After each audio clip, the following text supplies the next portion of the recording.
सब बढ़िया होंगे। आज हम मैथमेटिक्स में चैप्टर नंबर सेकंड स्टार्ट कर रहे हैं। क्लास नंबर 10 जो हमारी क्लास 10th है उसका हम चैप्टर नंबर सेकंड कर रहे हैं। आज हम इंट्रोडक्शन करेंगे, इंट्रोडक्शन टू पॉलिनोमियल। ठीक है, तो न्यू एनसीईआरटी मैथ है। पॉलिनोमियल को हम जानेंगे, पॉलिनोमियल क्या होता है।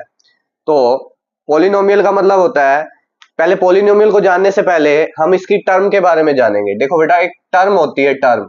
टर्म का मीनिंग क्या होता है? जैसे मान लो मैंने लिखा 3x, x और 3 दोनों का मीनिंग अलग अलग है। जो x के पहले है कोई भी डिजिट्स आ जाती है वो हमारा कोफिशिएंट होता है, और जो खाली जो x है इसको हम वेरिएबल बोलेंगे। क्या बोलेंगे? Variable.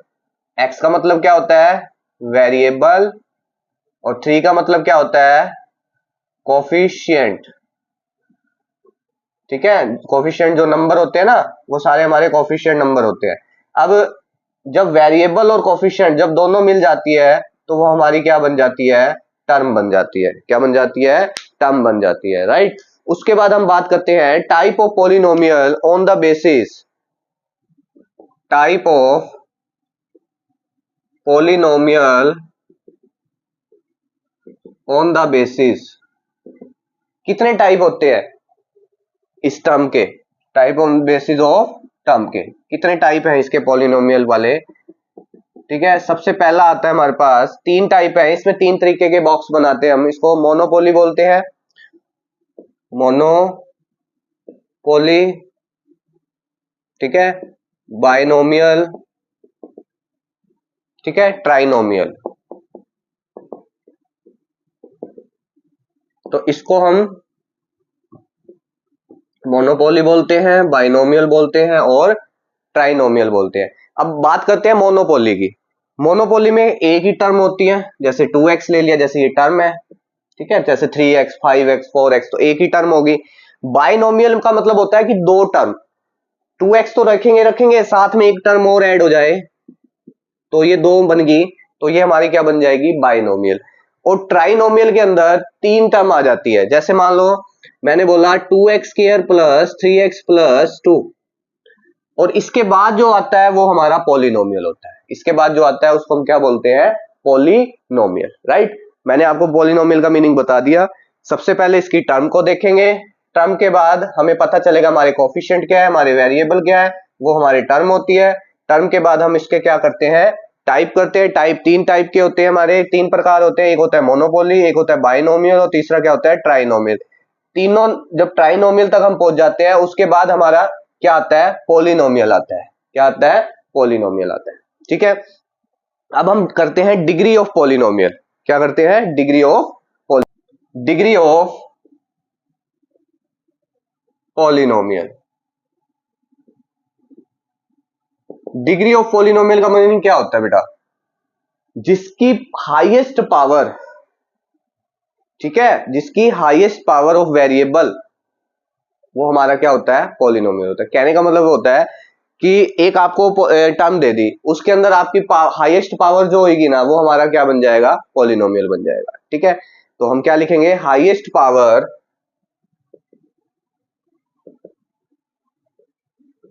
Of the variable in polynomial. ठीक है, अब हम बात करते हैं 3 चीजें की। 3 इसमें कौन कौन से याद आते हैं बेटा? इसके type of polynomial on the basis of degree. Type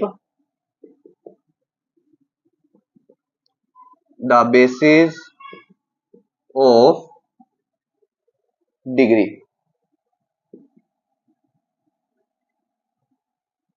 ठीक है, type of polynomial,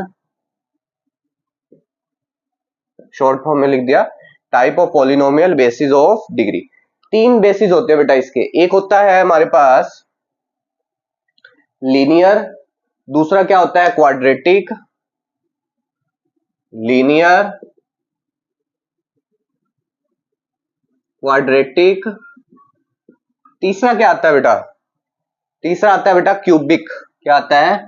cubic. Linear क्या होते हैं हमारे? लीनियर होते हैं, जैसे मैंने बोला कि 2x है, ये हमारा लीनियर होगी। ठीक है, ये लीनियर ऑफ डिग्री हम बोलेंगे। इसके टाइप जो पॉलिनोमियल क्या है उसमें लीनियर की बात करेंगे, जैसे 2x हो गया, ये हमारा लीनियर इक्वेशन बन जाती है। अगर मैं बोलूं क्वाड्रेटिक इक्वेशन, जिसको द्विघात समीकरण बोलते हैं, जैसे 4th चैप्टर भी है 10th क्लास के अंदर, तो द्विघात समीकरण जो इसका बेस होता है बेटा, क्वाड्रेटिक में हम क्या लिखते हैं बेटा, क्या एग्जांपल लेते हैं, क्वाड्रेटिक मतलब 2x² प्लस 3x प्लस 5।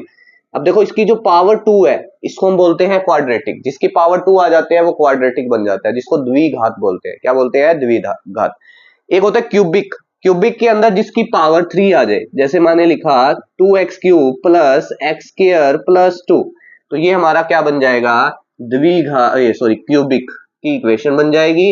ये क्वाड्रेटिक की इक्वेशन बन जाएगी, ये हमारी क्या बन जाएगी? लीनियर की फॉर्म बन जाएगी, राइट। अब हम बात करते हैं जीरो ऑफ पॉलिनोमियल। इसके बाद हम क्या करेंगे? Zero of polynomial. अब हम बात करेंगे zeros of polynomial. Zeros of polynomial क्या होता है? Number of the zeros in polynomial equal two degree.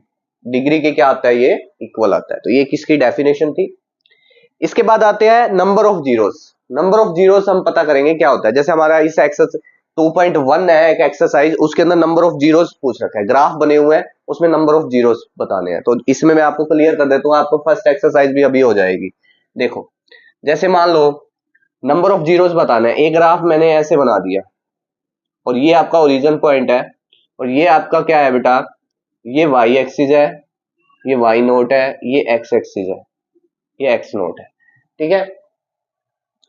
के अंदर आपको क्या बताना है? कितने नंबर ऑफ जीरोस है।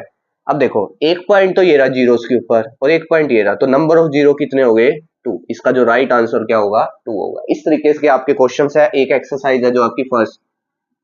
ऐसे ही एक और बताता हूं मैं आपको, एक एग्जांपल देता हूं। जैसे एक ये ले लिया मैंने ऐसे, ठीक है। इसमें आपको बताना है नंबर ऑफ जीरोस क्या है। एक तो ये है, एक ये है और एक ये है, तो कितने हो गए बेटा? 3 हो गए। तो इसका क्या हो जाएगा? Right answer. क्लियर है? तो ये इसका था एक एग्जांपल लेके मैंने बताया आपको। इसके बाद हमारा एक लास्ट टॉपिक रहता है relationship between zeros and coefficient of polynomial. अब हम ये हमारा जो लास्ट टॉपिक है इसको सॉल्व करेंगे।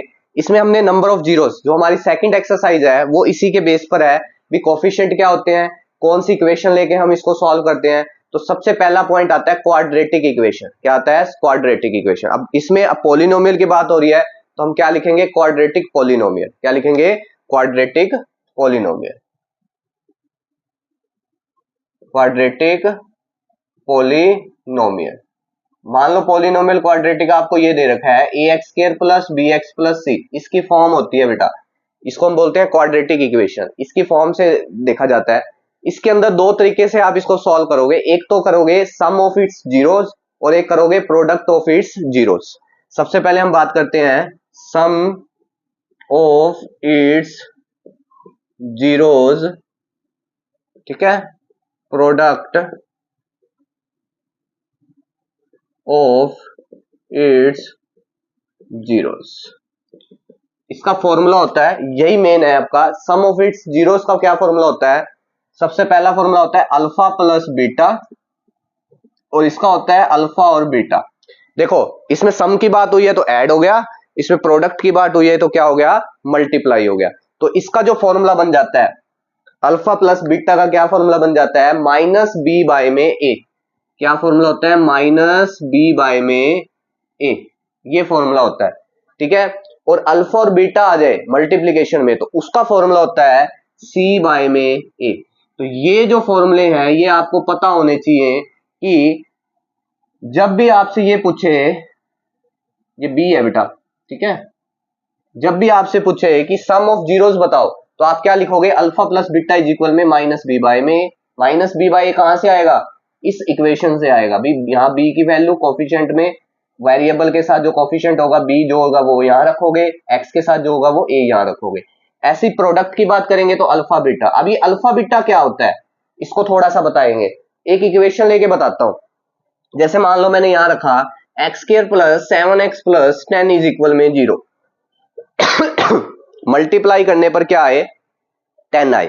तो जल्दी जल्दी बताओ इसके फैक्टर क्या बनेंगे। मान लो मैंने इसके फैक्टर बना दिए 5 और 2, 5 को और 2 से मल्टीप्लाई करेंगे 10 आएगा और 5 को 2 से ऐड करेंगे तो क्या आएगा? 7 आएगा। तो फटाफट हम इसके फैक्टर बना देते हैं। तो 5x हो गया प्लस 2x हो गया प्लस क्या हो गया? 10 इज इक्वल में 0। x कॉमन लेंगे तो x प्लस 5 हो गया, प्लस 2 कॉमन लेंगे तो x प्लस 5 हो जाएगा, तो x प्लस 2 हो गया, ठीक है। और इधर से क्या हो गया, x प्लस 5 किसके इक्वल आ गया, 0 के इक्वल आ गया, किसके इक्वल आ गया, 0 के इक्वल आ गया, राइट। तो सबसे पहले मैंने लिया x प्लस 5 की वैल्यू क्या ले ली, 0, x की वैल्यू क्या हो जाएगी 0 माइनस 5, x की वैल्यू क्या होगी -5। दूसरा क्या लिया, x प्लस 2 इज इक्वल में 0, तो x की वैल्यू क्या हो जाएगी 0 माइनस 2, x की वैल्यू क्या हो जाएगी -2। अब देखो यहाँ पर दो वैल्यू आई x की, एक आई माइनस का 5 और दूसरी क्या आई माइनस का 2। जो पहले आई वो हो जाएगी आपकी अल्फा, जो बाद में आई वो उसकी हो जाएगी बीटा, मतलब कि अल्फा ये होगी बीटा ये होगी। अब अल्फा बीटा आपने इसके सॉल्व करना है। जैसे अल्फा बीटा क्या दे रखा है, यहां लिखोगे अल्फा की वैल्यू -5 और बीटा की वैल्यू क्या निकली -2। ये एक एग्जांपल लेके बता रहा हूं, इस तरीके के क्वेश्चन आएंगे आपके। तो अल्फा की जगह आपको पुट करना है -5, और सबसे पहले मैं क्या सोल्व कर रहा हूं, अल्फा प्लस बीटा, ठीक है। और अल्फा प्लस बीटा किसके इक्वल है, -b में a के। अल्फा की जगह पुट किया बेटा -5 और प्लस बीटा की जगह -2। क्लियर है, -b क्या है इसके अंदर, देखो इसके अंदर जो a है वो 1 है, जो b है वो 7 है, और जो c है वो क्या है 10 है। तो b की जगह क्या रखोगे, माइनस तो ऑलरेडी दे रखा है, तो 7 बाय में a की जगह क्या रखोगे 1। अभी मैं इसको सॉल्व करूंगा तो -5 -2 इज इक्वल में -7, -7 इज इक्वल में -7। देखो ये दोनों चीजें इक्वल आ गई हमारी, तो इसका मतलब इसको हम क्या बोलेंगे, सम ऑफ इट्स जीरोस, क्यों ये सम है इसका जीरोस का, ठीक है। ऐसे ही सेकंड पॉइंट में प्रोडक्ट निकालते हैं, अल्फा और बीटा किसके इक्वल होता है, c बाय में a के। तो अल्फा की जगह क्या रखोगे -5 मल्टीप्लाई बीटा की जगह क्या रखोगे -2। तो c आपको क्या दे रखा है इसके अंदर 10 और a की वैल्यू 1, तो इसकी मल्टीप्लाई करेंगे तो पॉजिटिव 10 आ जाएगा, माइनस से माइनस कैंसिल।